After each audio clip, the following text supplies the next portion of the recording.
I'm kind of homeless for the next 2 weeks, so I'm staying with my friends at what is now the Sidekick base. The guest bedroom is also my friend Seb's office, so I've got to be out by the time he starts work in the morning. I've got Sandstorm with me to make it feel a bit more homely. When I got here on Sunday night, around midnight, lugging an overpacked orange suitcase, I found that our first book for 2015 had arrived from the printers. It's Laboratorio, which is a book comprising mostly of real-life astrophysicists writing space poetry. Simon Barraclough's the editor, and he also helped generate most of these poems. They're the result of the year he spent as the poet-in-residence at the Mullard Space Science Laboratory, running workshops and sitting in on meetings.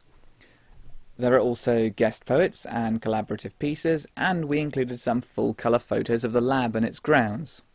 Although we have an Arts Council grant this year, this book wasn't part of that bid, and it's being funded instead by the Science and Technology Facilities Council. Simon came to us and asked about us publishing this book before we had the Arts Council bid in place, so it's happening in addition to those books. I get really anxious when the boxes come back from the printers. If there's a big problem with the book, someone's going to lose a lot of money and a lot of paper's been wasted. On one of our previous books, the print came out darker than on the proof, and it sent me into a ragey kind of despair for the rest of the day. I think I might actually have cried at one point. Then I emailed the printers to say, hey, look, come on. And they were like, oh yeah, sorry, thanks for the feedback. And I wasn't hard-nosed enough to push it beyond that. So thank goodness this one has come out exactly as I wanted. No tears today. It's Simon's book really, but as I did the typesetting and design and the cover, I'm pretty proud of it.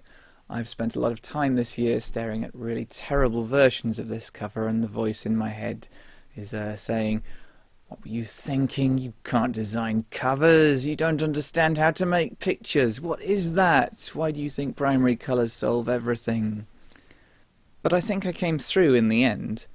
It's a silverfish crossed with a rocket component. Rocket components are one of the things they design at the lab, and all their books are getting eaten by silverfish, so visual fidelity. Space-themed toys and comics were one of my favourite things as a kid. I know most children hate space because of its frightening immensity, but I was all up on Tintin on the Moon and Mantiforce and Tyrion and Space Police and Silent Running and Star Wars Droids and Red Dwarf and, does Lego Ice Planet count? It was technically a sub-theme of Lego Space. Anyway, Laboratorio is all about revisiting space through the eyes of people who never stopped finding it fascinating and exciting, who can enthuse about the process of actually exploring it with the instruments we have to hand with the ones we're inventing all the time. And some really strange stuff here. Tom Kitching's written a whole sequence about the multiverse, while Observatorio is a massive collaborative piece, and you can actually listen to a recording of the writers reading this one out in the observatory at the lab. That's on SoundCloud at this address. When is Laboratorio published? Well, we're going to set a launch date with Simon. I'm meeting him this Friday, and hopefully we'll have it up on the website to buy later this month. The website that I still have to finish building.